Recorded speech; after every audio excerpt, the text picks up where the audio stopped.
존 버년의 철로 역정이라는 그 이야기는 성경 다음으로 유명한 얘기거든요. 이제 그 얘기를 가만히 돌이켜 볼 때에 성경을 말씀을 보게 되면 우리 모두가 그와 같은 삶을 살고 있다. 야곱이 하나님께서 베델로 올라가라는 말씀을 듣고 그 하나님의 말씀을 듣고 야곱이 베델로 올라가는 길에서 얼마나 많은 어려움을 겪고 또 많은 어려움을 겪는 가운데서도 하나님이 끝까지 결국 베델로 인도하시고야 마는 것을 볼 수가 있습니다. 우리는 하나님의 나라를 향해 가고 있는 기독교와 같은 사람들이에요. 모두가 그런 사람들입니다. 우리가 하나님 나라에 가는데 많은 우여곡절을 겪죠. 많은 것 풍상을 겪습니다. 때로는 하나님의 나라에 갈 수 있을까 이런 회의가 들기도 하죠. 그러나 하나님은 한 번 택한 백성을 절대 버리지 않으시고 끝까지 그가 하나님의 나라에 들어갈 수 있도록 끝까지 견딜 수 있는 견인의 은총을 허락하시는 거예요. 그리고 이 땅에서 결국 주님을 닮아가려고 그렇게 노력하고 애를 쓰지만 주님 앞에 서는 그 순간 우리의 모든 순간 그 순간 우리를 영화롭게 하신다고 하는 것입니다. 그래서 오늘 이 베델로 올라가는 야곱을 생각하면서 저는 베델에 이제 야곱의 귀향 역정 이렇게 이름을 한번 붙여본 거예요. 재밌죠? 예, 그래서 오늘은 숫곳에 정착하다 이런 제목을 갖고 은혜를 받으려고 합니다. 오늘 야곱이 베델을 향해서 올라가고 있는데 분이엘에서 그가 하나님을 만나요. 하나님을 대면합니다. 그리고 그가 야복을 건너가서 그렇게 두려워했던 그렇게 참으로 불안에 떨고 있었던 형이 장정 400명을 데리고 오는 것을 이제 만나게 됩니다. 그리고 그에게 간절히 선물을 주면서 은혜를 구하죠. 그리고 나서 이제 그 형제가 서로 화해를 하고 오늘 에서가 그에게 제안을 합니다. 내가 너를 인도하는 앞잡이가 될 것이다. 그러니 내가 너를 인도할 테니 너는 나를 따라와라. 나를 따르라. 이렇게 이제 말하고 있는 겁니다. 그 제안에 대하여서 야곱이 에서의 제안을 정중하게 거절합니다. 이제 저는 그렇게 할 수가 없습니다. 아이들도 아직 어리고 또 짐승의 때가 모든 새끼를 데리고 있은즉 또 임신한 짐승 새끼도 있고 하니까 과하게 몰면 다 죽어버리고 말 것입니다. 그러니 형님은 앞서서 가시고 나는 이 아이들과 걸음을 같이 하고 이 우양의 새끼들과 함께 걸음을 같이 해서 형이 있는 세일로 가겠습니다. 이렇게 말하는 것을 볼 수가 있습니다. 저는 이 말씀을 생각하면서 얼마나 좋은 제안이에요. 많이 어렵고 힘들게 외삼촌의 집에서 21년 동안 고통을 당하고 고생 끝에 지금 야복을 건너서 그렇게 어렵게 형과 화해를 이루었는데 그 형이 내가 너와 동행하리라. 내가 너의 앞잡이가 되리라. 이게 얼마나 좋은 제안입니까? 그러나 야곱은 그 제안을 정중하게 거절하는데 이것을 우리가 어떻게 해석할 수가 있느냐? 이것은 곧 성령을 따라 살기 위하여서 육체의 소욕을 거부한 것을 의미한다. 우리가 때때로 신앙생활하면서 이런 제안을 받아들이면 굉장히 내가 편안해질 것 같아요. 그리고 일이 순조롭게 잘 풀릴 것 같다는 이런 편한 생각이 우리 안에 들 때가 많이 있습니다. 그러나 예수님께서는 우리에게 어떤 길을 말씀하고 계십니까? 구원으로 인도하는 길은 구원의 문으로 들어가기 위한 그 길은 좁고 협착하다 이렇게 말씀해요. 넓은 길, 사람들이 많이 찾는 길은 멸망으로 가는 길이고 생명으로 들어가는 그 문으로 들어가는 길은 그 길이 협착하고 좁다 이렇게 말씀하고 있습니다. 우리가 육체의 소욕을 버리고 성령의 뜻을 따라 살아가는 데는 상당한 자기 거부, 자기 희생이 요구되어지는 것입니다. 내가 갖고 있는 생각이나 내가 갖고 있는 욕심을 이 거부할 수 있는 결단은 엄청난 그야말로 파격적인 내가 결단을 해야만이 그 일을 이룰 수가 있다는 거죠.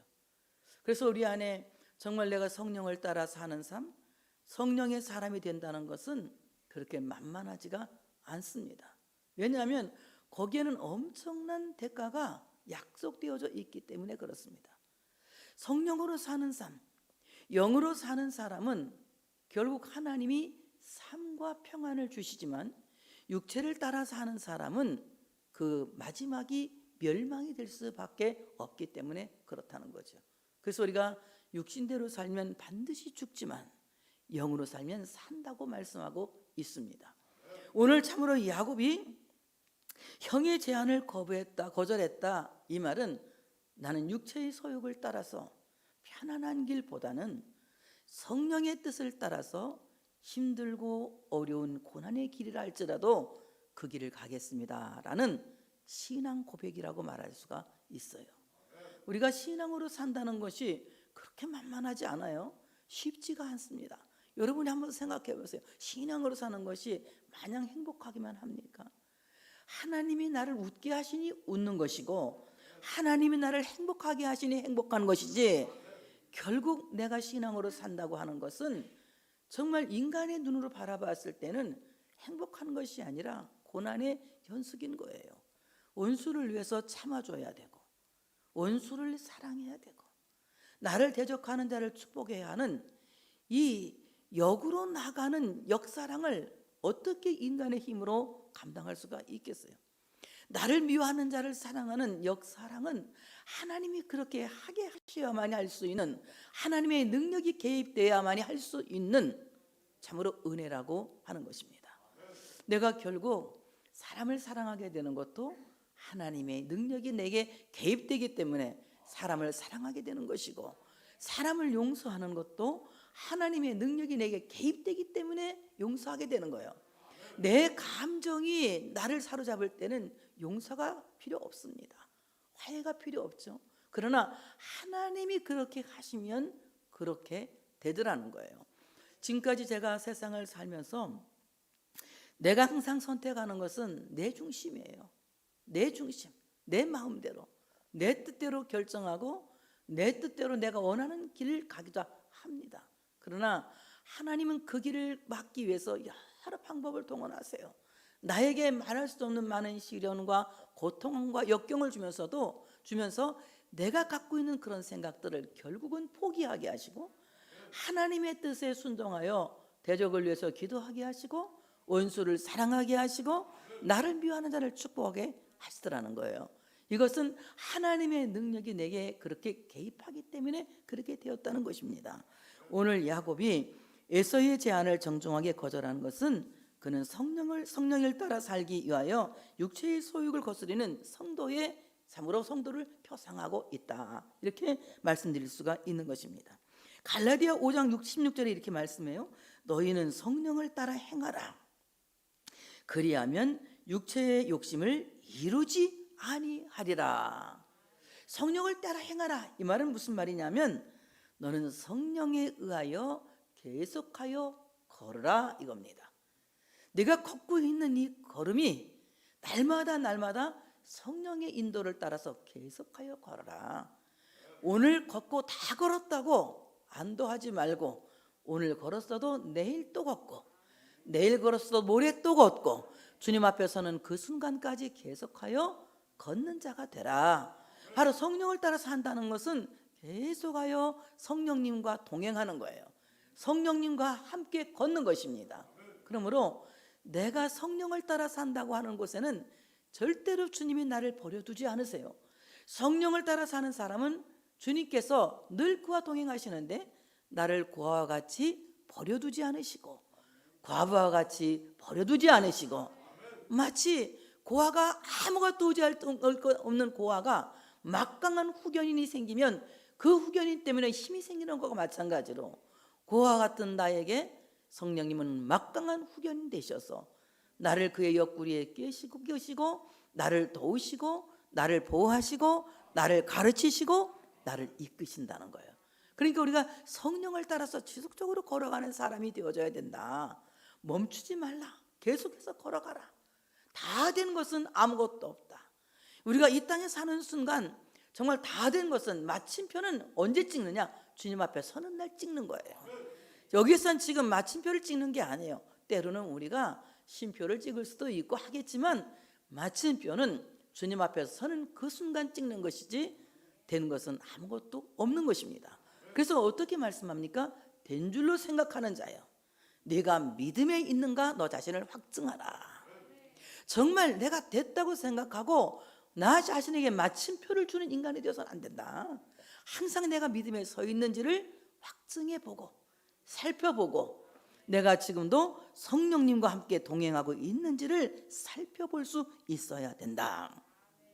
자, 그렇다면 오늘 야곱이 에서의 제안을 거절한 이유 첫 번째가 우리 자식들은 연약하다 이럽니다. 우리 자식들은 연약하다.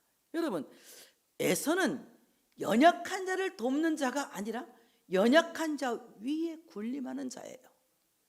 연약한 자 위에 군림하는 자. 그러니 에서에게 가장 충격적으로 쇼크를 줘서 야곱과 화해시킨 그 멘트가 무엇입니까? 야곱이 그 형에게 말하기를 형님을 보니 하나님을 보는 것 같습니다. 그때 에서의 마음에는 마치 자기가 하나님이라도 된 것처럼 우월감에 빠졌을 거예요. 왜냐하면 그는 형으로서 장자의 병물을 갖지 못했기 때문에 상당한 열등감에 시달리는 거예요. 어쨌든지 그가 자기는 으뜸이 되고 싶은 마음이 있고 장자가 되고 싶은 마음이 있고 높은 사람이 되고 싶은 마음이 있기 때문에 항상 모든 사람들을 위해서 군림하고 다른 사람을 자기가 이끄는 리더가 되고 싶은 이런 마음, 그런 욕심이 그에게 너무나 많았다는 거죠.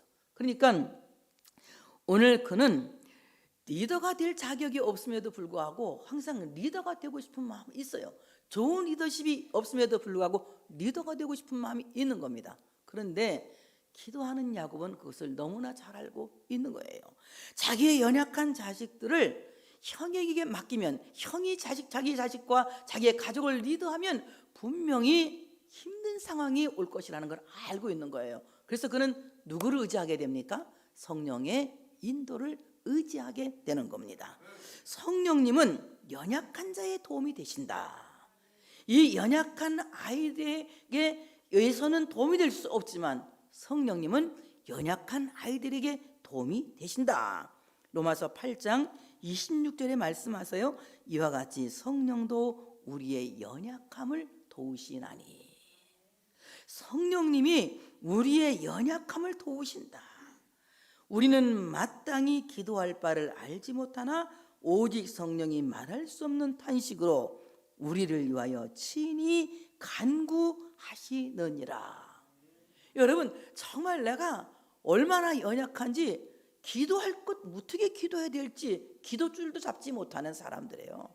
내가 기도하려고 마음을 딱 먹고 앉지만 여러분 할 말이 없잖아. 할 말이 없어. 우리 어떻게 하겠어? 가만히 앉아있을 때가 많고 할 말이 없으니까 그냥 막 지절지절 쓸데없는 말을 할 때가 많고 정말 내가 하나님께 달라고 할 게 너무 많은데 요구할 게 너무 많은데 그것이 정리가 되지 않기 때문에 하나님 앞에 아주 일목요연하게 이것을 주시옵소서라고 말하지 못할 때가 없잖아. 많이 있어요. 저도 그래요.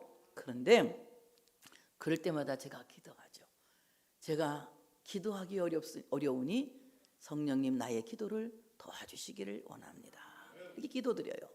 성령님이 말할 수 없는 탄식으로 기도할 수 있도록 기도할 수 없는 자를 위해서 기도하시고 기도를 도와주신다. 이와 같이 하나님은 우리의 연약한 자를 도와주신다.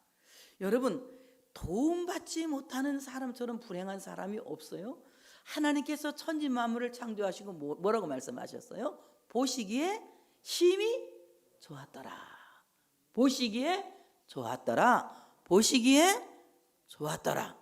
그런데 하나님이 정작 하나님의 형상대로 지은 사람을 보면서 보시고 그가 독처하는 것을 보니 보기에 좋지 않았다. 이렇게 말씀해요. 그가 혼자 있는 것, 그가 외롭게 있는 것을 보시면서 하나님이 보시기에 좋지 않았다. 그래서 어떻게 합니까? 그를 깊이 잠들게 하시고 그의 갈비뼈 하나를 뽑아서 그를 돕는 배필을 만들어 주시죠. 그래서 돕는다. 에제르.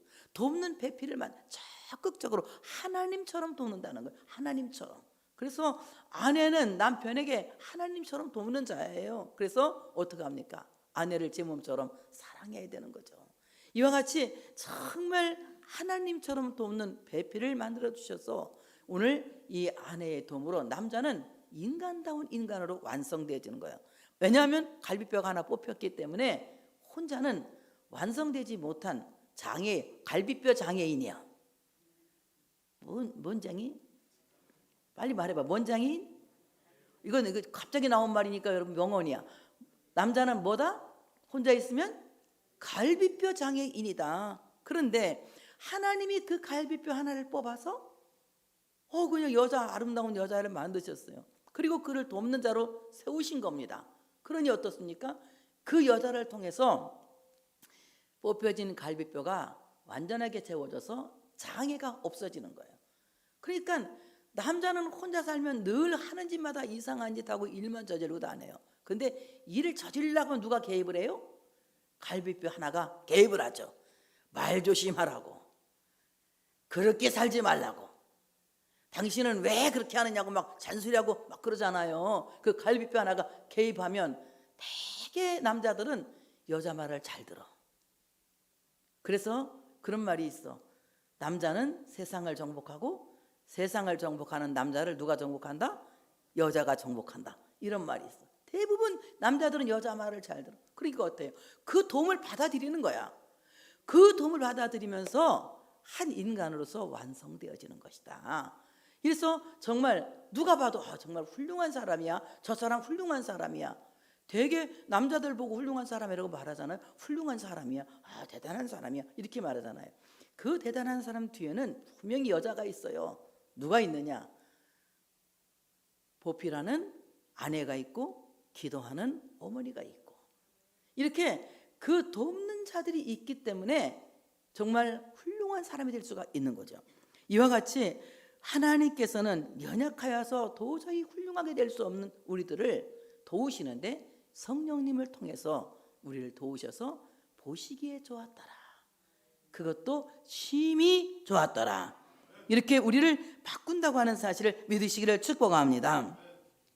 두 번째 거절의 이유는 양떼와 소가 새끼를 데리고 있은즉 하루만 지나치게 몰면 모든 떼가 죽으리니. 저는 이 말하면서 따라가기 싫으니까 이런 거 아닌가? 문자로 볼 때는 그렇게 생각을 했어요. 형하고 같이 가기 싫으니까 화해는 했지만 같이 사는 건 싫은가 보다, 이렇게 생각을 제가 했어요. 심리학에서 배울 때는 용서는 필수, 화해는 선택, 이런 얘기를 내가 배웠거든요. 그러니까 그냥 화해까지는 했어도 살 마음은 없나 보다, 이렇게 선택하는가 보지, 이 생각을 했어요. 근데 그게 아니더라고요. 가만히 제가 에서에 대해서 한번 그 사람을 좀 이렇게 파악을 해봤더니 에서는 사냥꾼이에요. 그러니까 에서는 가축을 뭘로 봅니까? 먹거리로 봐. 먹거리로 봐. 그러나 야곱은 양을 치는 목자예요. 그러니까 양을 가족으로 보는 겁니다. 그래서 가축, 집에서 기르는 짐승이라는 거죠. 집에서 기르는 짐승. 근데 에서의 눈에는 양이나 소나 가축이나 들짐승이나 피차가 일반이야. 모든 것이 다 잡아먹으면 되는 먹거리로 보는 거예요. 그러니까 어떻습니까? 야곱은 자기의 형의 기질을 너무나 잘 알고 있는 거예요. 사냥꾼인 자기 형에게 이제 이 자기 가족과 이 가축들을 맡기면 분명히 산에서 호랭이를 몰듯이, 곰을 몰듯이, 늑대를 몰듯이 그렇게 내 가축들을 몰고 갈 것이다. 마치 사냥감으로 알고 몰고 갈 것이다. 그러니 이 양떼는 얼마 가지 않아 죽게 될 것이다. 이거를 알고 있었던 거예요. 그래서 오늘 그는 형의 제안을 거절하고 선한 목자이신 하나님의 그 풍성하신 사랑에 자기와 가족과 양떼를 맡기는 겁니다. 여러분, 교회는 하나님께 맡겨진 공동체예요. 여러분, 하나님께서 세우신 우리 양무리들은 하나님께 맡겨진 양무리들이에요. 하나님이 여러분의 생명을 풍성하게 하시고 하나님이 여러분의 생명을 풍성하게 하실 뿐만이 아니라 여러분을 지키시고 보호하시고 이끄시고 인도하신다고 하는 사실을 믿으시기를 축복합니다. 최상의 길로 인도하시는 거예요. 왜 최상의 길로 인도하시느냐? 하나님은 자기의 이름을 위하여 우리를 의의 길로 인도하신다 그랬어요. 자기의 이름을 위하여. 하나님은 우리 때문에 좋은 평판을 듣기 원하시는 거예요. 아, 참 저 사람을 보니까 하나님은 정말 좋으신 하나님이구나. 저 사람을 보니까 하나님은 정말로 능력의 하나님이시구나. 저 사람을 보니까 하나님은 정말로 사랑이 많으신 하나님이시구나. 이런 나로 인하여서 목자이신 하나님의 평판이 좋아지길 원하시는 겁니다. 그래서 시편 23편에 얼마나 하나님에 대하여 선한 목자이신 하나님에 대해 말씀하고 있습니까? 여호와는 나의 목자시니 내게 부족함이 없으리로다. 그가 나를 푸른 풀밭에 누이시며 쉴 만한 물가로 인도하시는도다. 이렇게 인도하시는 것이, 우리를 푸른 초장으로 쉴 만한 물가로 인도하시는 것이 바로 자기 이름을 위하여 우리를 의의 길로 인도하신다는 거예요. 그래서 우리를 통해서 하나님의 이름이 높아지고, 하나님의 이름이 영화로워지고, 우리를 통해서 하나님의 이름이 영광 받으셔야 된다고 하는 사실을 믿으시기를 축복합니다. 자, 이와 같이 사냥꾼인 에서는 분명히 가축을 먹거리를 보고 짐승처럼 몰고 가겠지만, 맹수처럼 몰고 가겠지만, 하나님은 이 양떼를 하나님의 가족으로 보시고 그를 푸른 풀밭으로 이끄시고 잔잔한 시냇가로 이끄셔서 그들을 생명을 풍성하게 하시고 먹거리를 풍성하게 하시고 그들을 안전하게 하실 것이다 라는 것을 알았기 때문에 온전히 성령님을 의존하며 산탄다는 것입니다. 오늘 우리가 살면서 정말 뭐 한 번에 확 이런 생각하지 마세요. 늘 선한 목자이신 하나님이 우리를 천천히 흐르는 시냇가로 인도하시고 푸른 풀밭으로 우리를 인도하신다는 그 놀라운 사실에 우리 모두가 감사해야 될 줄로 믿습니다. 그러니까 내서는 또 두 번째 제안을 해요. 그래? 그렇다면 성길 다 죽은 것 같아 잠깐은, 그죠? 예, 그렇다면 그러면 내가 여기 종들 몇 명을 둘 테니 우리 종들이 너희들을 지켜줄 것이다. 좋은 뜻이에요. 형은 이제 이 자기 동생과 가족과 그 가축을 지켜주기 위해서 지켜줄 테니 내 종들 몇 명을 두고 가겠다. 그래서 내 종 몇 사람을 네게 머물게 하리라 이렇게 말해요. 그런데 야곱은 에서가 호의해 주겠다는 이 제안도 정중하게 거절합니다. 형님 그러지 마십시오. 형님 어찌하여 그리하시나이까. 이 말은 그것이 무엇 때문에 필요합니까? 이 말이 원문을 보면 그것이 무엇 때문에 필요합니까? 형의 종들이 우리를 지켜주는 그것이 무엇 때문에 필요합니까? 이렇게 물어보는 거예요. 그러니까 형의 종들이 우리를 호위할 필요가 있지 않다는 거죠. 그러니까 내게 은혜를 입히소서. 내게 은혜를 주신다면 당신이 우리를 지켜주는 것을 이제 하지 말아 주시길 원합니다. 거절하죠. 왜 거절했을까 한번 생각해 봤어요. 저는 그랬더니 거절할 이유가 분명하더라고요. 그가 분이엘에서 하나님을 만나기 전에 천사의 두 무리를 만나죠. 누구라 그랬어요? 그때 제가 설교했는데 마하나임 군대를 만나. 마하나임 군대, 천사의 두 무리를 만나. 그러니까 그 마하나임 군대, 하나님의 두 무리의 군대가 그 목장을, 그 가족을, 그 장막을 완전하게 둘러 진치시고 보호하는 것을 누가 알고 있어요? 야곱이 알고 있었기 때문에 야곱은 에서의 보호가 필요하지 않았다는 겁니다. 여러분, 세상을 의지하지 마세요. 말이 힘이 세다고 하여 말을 의지하지 말라고 우리가 아까 교동문 읽을 때 이제 읽지 않았습니까? 우리는 우리의 방패이신 하나님을 의지해야 돼. 하나님이 우리를 둘러 진치시고 하나님이 우리의 요새가 되시고 하나님이 우리의 산성이 되셔서 나를 지키고 계시는 그 하나님의 능력을 온전히 의지할 수 있어야 되는 거예요. 하나님을 의지할 때에 그 사람은 복 있는 사람이 되는 거예요. 하나님이 나를 보호하실 것을 믿고 하나님께 온전히 나를 의존할 때 힘 있는 사람이 되는 것입니다. 그러므로 도울 힘이 없는 인간의 힘을 의지하지 마시고 우리의 방패가 되시고 우리의 능력이 되신, 우리의 생명이 되신 하나님을 의지할 수 있는 우리가 되어야 할 줄로 믿습니다. 이날의 에서는 세일로 돌아갔다.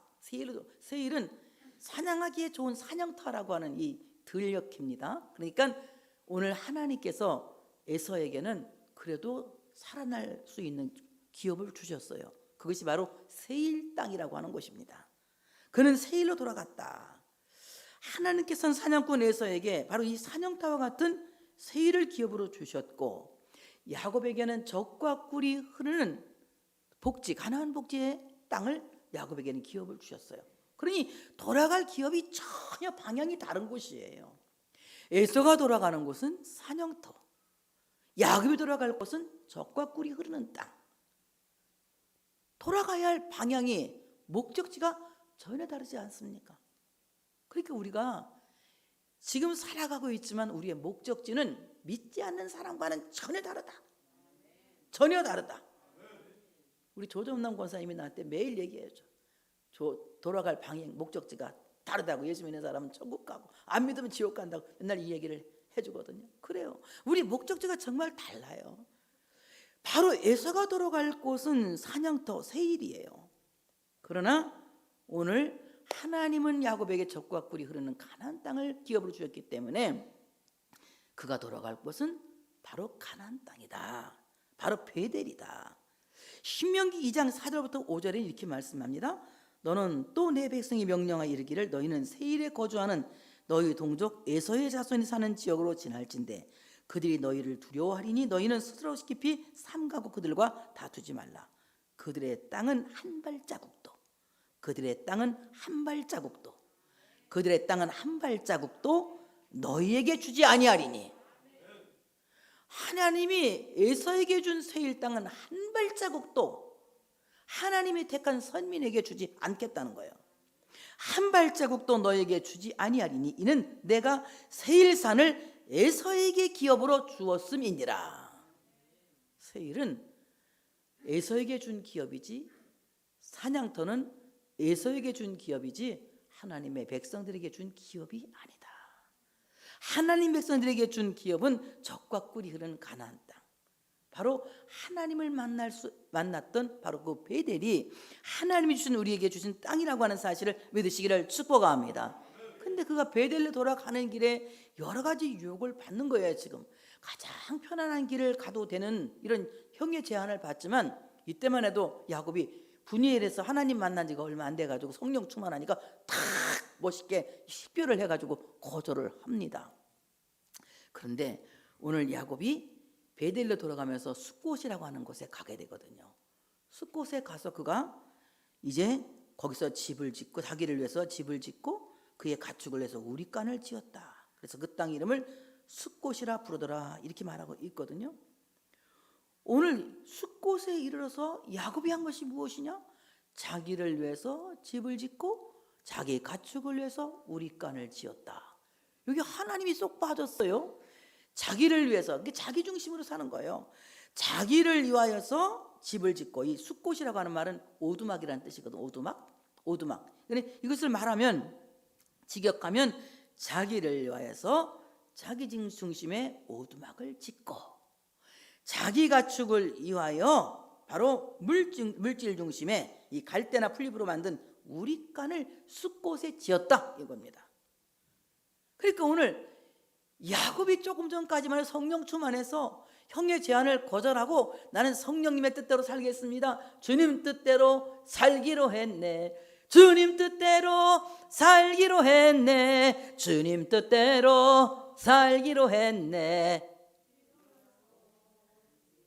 아이고 참, 벌써 돌아섰어 막 하는 거 보니까. 주님 뜻대로 살기로 했네, 주님 뜻대로 살기로 했네, 뒤돌아서지 않겠네.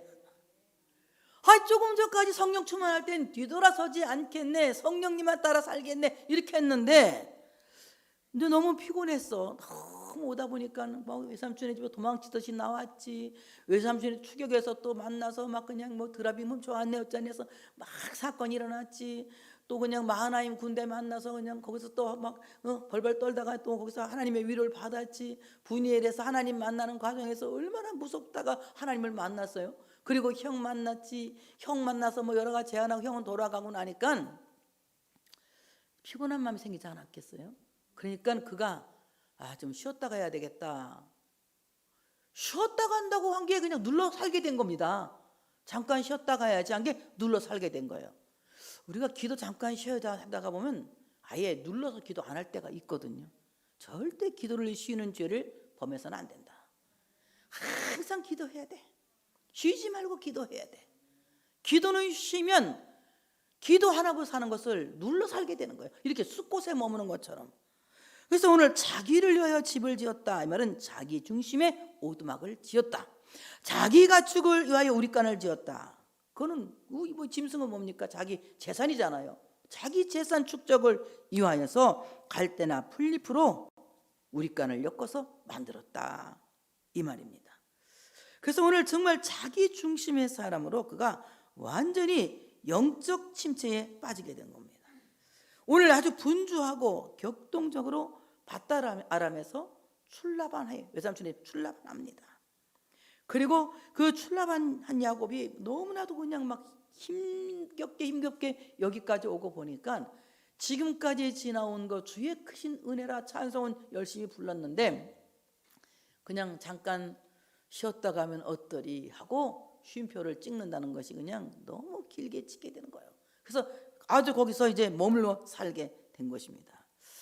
이와 같이 우리가 신앙생활하다 보면은 자꾸 쉬고 싶은 영적 침체에 빠질 때가 있더라.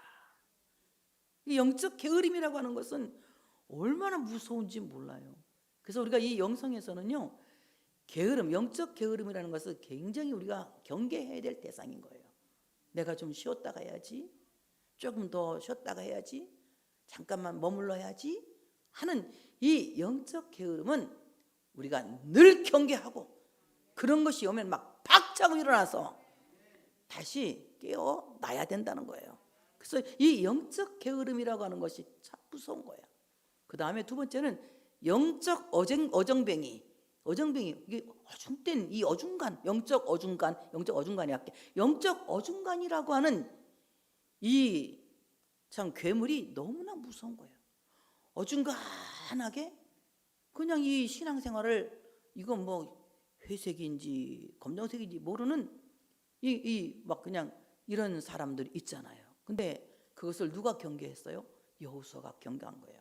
너희 사이길에서 머뭇거리지 말고 오늘날 내가 섬길 자가 누군지 택하라. 나와 내 집은 여호와만 섬기겠노라. 이 말을 하지 않아요? 그때 많은 사람들이 우리도 여호와만 섬기겠습니다 이래놓고서는 나중에 또 보니까 뭐 사사시대에 보니까 막 그냥 딴 길로 가고 이러지 않습니까? 이게 왜 그러냐? 우리가 영적 어중간한테 미혹이 돼서 그렇다. 그래서 우리는 정말 신앙생활이라고 하는 것은 어중간이라는 건 없는 거예요. 그래서 우리는 어정뱅이 신자가 되어서는 안 되는 거예요. 분명한 신앙 고백이 우리에게 있어야 됩니다. 주는 그리스도시요 살아계신 하나님의 아들이십니다. 이 신앙 고백이 우리에게 있어야 되는 거예요. 그럴 때 여러분이 그리스도인이고 성도고 하나님의 자식인 것이지, 이것도 아니고 저것도 아니고 세상에 한 다리 하나님께 한 다리 양다리 걸쳐놓고 어정뱅이 신앙생활을 한다면 이 사람은 참으로 하나님의 사람이라고 말할 수가 없는 것이다. 그러니까 야곱이 지금은 뭐에 미혹되어서 지금 숲곳에 정착하게 된 거예요?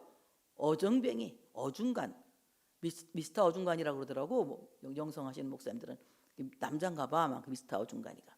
미스터 어중간한테 빠져가지고 지금 이 중간에서 이렇게 하고 있는 겁니다. 자, 그래서 자기를 위해서 집도 짓고 자기를 위해서 우리간도 합니다. 그리고 그가 점점 더 이제 확장해 나가 숲곳에만 있는 것이 아니라 야곱이 밧단 아람에서부터 평안히 가나안 땅 세겜 성읍에 이르러, 참 이상하죠. 안 되는 길을 갈 때 더 잘 될 때가 있어. 희한하게. 누가 그랬죠? 요나가 하나님의 말씀을 듣고 너는 니느웨로 가서 전도해라 그랬더니 니느웨는 우리 원수인데 싫어요, 안 갈래요. 그래서 그는 노골적으로 하나님의 뜻을 거부하기 위해서 어디로 갑니까? 다시스로 가요. 그런데 다시스로 가려고 선창가에 나갔더니 때마침 하나님이 그렇게 하신 것처럼 다시스로 가는 배가 기다리고 있었어. 그래서 선가를 주고 그 배에 탑니다. 하나님이 언제까지 참으셨어요? 배 타고 바다 중간까지 갈 때까지 참으시다가 뒤집어 엎어버리는 거예요. 뒤집어 엎어버리는 거예요. 그때 하나님이 요나를 포기하실 리가 있겠습니까? 니느웨의 그 많은 사람들을 포기하실 리가 있겠습니까? 니느웨를 구원하시기 위해서 그 배를 뒤집어 엎으시고 얼마나 많은 물질의 피해를 겪게 하십니까? 마침내 요나가 바다에 던져지고 물고기가 삼키고 다 먹이니까 그냥 간단하게 삼키고 뱉어버리고 어디다가 뱉어버려? 니느웨에다 갖다 뱉어버리잖아. 배 타고 간 게 아니야. 뭐 타고 갔어요? 물고기 배, 그 배는 배네. 물고기 배 타고 갔어. 물고기 뱃속에 탔으니까 물고기 배 타고 어디까지 갔다고요? 니느웨까지 간 거야. 하나님이 그렇게 만들어 다시스로 가는 배를 탄 요나를 꺼내가지고 어디다가 집어넣어요? 물고기 뱃속에 넣어가지고 물고기 배를 타고 어디로 가? 니느웨로 갑니다. 이 물고기 배가 뭡니까? 물고기 익투스, 예수 그리스도를 말하고 있는 거예요. 그래서 그 물고기 배를 타고 니느웨까지 가서 니느웨 사람들에게 막 복음을 전하고 니느웨 사람들이 믿으니까 또 얼마나 또 짜증을 내. 자기가 전도하고 믿으면 좋은 건데 또 짜증 내니까 하나님이 박농쿨 이렇게 살렸다가 또 시들게 만들어가지고 야 원망하니까 넌 박농쿨 하는데 귀하냐? 그럼 니느웨에 있는 사람들은 귀하지 않냐? 이렇게 말씀하시고 계시잖아요. 그러니까 하나님이 하시는 일을 너무 오묘해. 지금 이 세겜으로 가지 말게 하시고 하나님 성령님 막 인도하셔서 그냥 쫙 직진해가지고 베델로 가고 만들었으면 얼마나 좋아. 그런데 우리가 그렇게 직진만 하면 얼마나 좋겠어. 나도 소원이야 직진하기가. 근데 직진이 되나? 내가 인간이니까 자꾸 내 생각과 타협하고 그리고 내 생각대로 살고 싶은 욕망이 있잖아. 그러니까 우리가 어떻게 해요? 자꾸 이 굴곡진 삶을 우리가 살게 되는 거야. 그래서 우리가 영성 생활할 때는 그 나선형 영성이라고 그래요. 땅으로 떨어졌다 곤두박질 쳤다 위로 올라가서 막 하나님만 한다고 할렐루야 하다 갑자기 땅으로 팍 떨어져서 놀렐루야 하다. 이것이 신앙생활이라는 거예요. 신앙생활. 그러면 땅에 떨어졌을 때 어떻게 해야 돼? 박차고 올라가려고 내가 애를 써야 되는 거 아니에요? 그러니까 이런 굴곡진 인생을 사는 거예요. 자 보세요. 하나님이 이스라엘 백성들을 애굽에서 이끌어내셨어요. 일주일이면 쫙 가나안 땅에 들어갈 수 있어요. 일주일 동안 열심히 걸어가면 가나안 땅에 들어갈 수 있어요. 뭐 조금 노력하면 한 달만 조금 쉬었다 가면 한 달만 가면 쫙 가나안 땅 들어갈 수 있어요. 그런데 장정 걸으면 일주일 또 그냥 사람들이 쉬엄쉬엄 그냥 가면 한 달 걸릴 수 있는 그 짧은 거리를 몇 년 걸어갔어요? 43년 걸어간 거야. 43년. 놀랍잖아. 왜 하나님이 이렇게 그냥 직진 쫙 그냥 일주일 만에 가게 하시든지 아니면 한 달 만에 가게 해도 되는 걸 몇 년? 43년을 광야에서 방황하게 하고 먹을 것 없어 만나를 먹게 하고 고기가 없어 메추라기를 먹게 하고 원망하고 불평하다가 땅에 그냥 갈라져서 묻혀 죽게 하고 왜 그렇게 했을까? 하나님은 남은 자를 골라내시기 위해서 남은 자를 가나안 땅에 들어가시게 하시기 위해서 하나님이 그렇게 하신 거예요. 그리고 우리 모두는 정말 남아있는 자가 돼서 끝까지 하나님께서 우리를 이끌어내실 것을 믿으시기를 바랍니다. 자, 이와 같이 그는 세겜 땅으로 아주 편안하게 잘 그냥 형통하게 잘 가게 된 거예요. 영적 침체에 빠진 야곱은 영적 식별 능력이 없었기 때문에 지금 세겜으로 가게 되는데 세겜이 어떤 곳이에요? 오늘은 말하지 않을 거예요. 다음 주에 말해야 되니까. 디나가 강간을 당한 곳 아닙니까? 그리고 레위와 시므온이 음모해가지고 세겜 전쟁을 일으켜서 결국 세겜 족에게 눈에 가시가 돼요. 야곱이 굉장히 두려워하다는 곳이 세겜이라는 곳이 아니에요? 그러니까 지금 하나님이 시험을 경고하고 있는 거예요. 하나님의 뜻대로 직진하고 가지 않고 숲곳에서 한 10여 년 그냥 넘게 살았다고 그러더라고요. 10년도 넘게 살았다고 그러더라고요. 그리고 한 10년 넘게 한 15년 거의 15년 가까이 그 세겜에서 또 이렇게 방황하고 있으니까 그러면서 또 안 가고 세겜 가서 밭도 사고 집도 사고 막 이래 살아볼 요량인 것 같아. 베델로 갈 생각이 없었던 것 같아. 마치 베델로 올라가는 것을 포기한 사람처럼 살았다는 거예요. 여러분, 우리가 때때로 세상에 미혹되어서 신앙을 포기한 사람처럼 살 때가 얼마나 많습니까? 돈의 욕심에 쌓여서 신앙을 포기한 사람들 할 때가 얼마나 많습니까? 어떤 경우에도 신앙을 포기한 사람처럼 살아서는 안 되는 거예요. 어떤 경우에도 베델로 올라가기 위해서 우리는 기도하고 또 기도하고 또 기도하는 크리스찬이 되어야 할 줄로 믿습니다. 그 양심의 가책이 오니까 거기다가 길게 하니까 내가 햇바닥에 잘 안 들어가서 아까 성경을 잘 못 읽었어요. 엘렐로헤 이스라엘이라는 제단을 쌓는 거예요. 이게 바로 이스라엘의 하나님이라는 그 뜻을 갖고 예배당까지 만들었어요. 근데 하나님이 세겜에다가 엘렐로헤 이스라엘이라는 예배당을 짓는 것이 하나님의 뜻이 아니라 처음에 애초에 약속한 대로 나를 아버지의 집으로 평안히 오게 하면 이 돌이 하나님의 전이 될 것이요, 약속했던 베델의 성전 짓기를 원하셨던 것입니다. 여러분, 우리는 이 땅 위에서 나를 위한 예배당, 나를 위한 위로의 예배당이 아니라 정말 하나님께서 기뻐하시고 하나님께서 임재하시고 하나님께서 현현하시는 베델의 예배당이 여러분의 예배당이 되시기를 축복합니다. 하나님께 영광의 박수를 올려드리겠습니다.